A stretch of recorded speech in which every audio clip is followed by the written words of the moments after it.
So I have to be completely honest here. I really don't think anybody should be buying the iPhone 14 Plus. I don't really think there's a use case for really anybody out there where this phone makes any sense at all. In my opinion, maybe the only thing is if you have to buy a brand new iPhone, then maybe going for the 14 Plus is the better way to go. But I don't think this phone is a good deal. I don't think with the internals and with everything this phone is going for it, I think there are so many other iPhones that are way better options that are even cheaper than purchasing this iPhone. Now, as most of you remember, Apple pretty much internally put the same exact internals as the 13 Pro into the iPhone 14 Plus. Now we're also, we're getting a bigger battery, we're getting a bigger screen, so those are some cool things.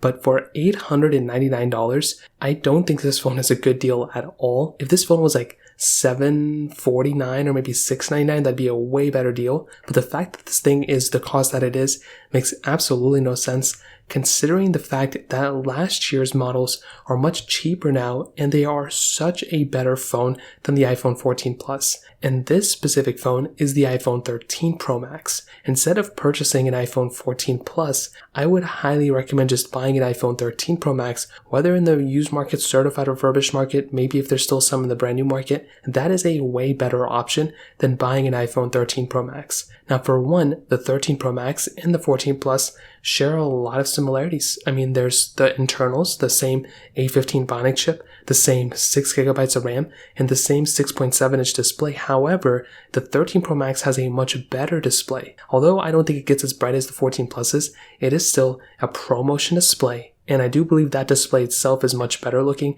than the 14 Plus. So that is a really big advantage there. So you're getting a better display on the 13 Pro Max. That's number one. Number two, the camera setup on the 13 Pro Max is also much better. You're getting that telephoto lens, you're getting really big sensors, and you're just getting an overall way better camera setup on the 13 Pro Max. On top of that, you were getting a way better build quality and just a way better built to phone on the 13 Pro Max with the same internals. Like if the 14 Plus and the 13 Pro Max, like there are so many similarities, so much so in fact I think they're going to be lasting the same exact amount of time in the software department as well. So there's not even that big of a difference there. On top of that, you're also getting this phone on average for much cheaper than the 14 Plus. You can buy an iPhone 13 Pro Max right now for maybe around $800 and definitely less than $899 for the base models. So there's really no point in getting a 14 Plus when the 13 Pro Max is there. That is a much better phone in pretty much every single area for the same price, if not cheaper. On top of that, you're still getting the SIM card tray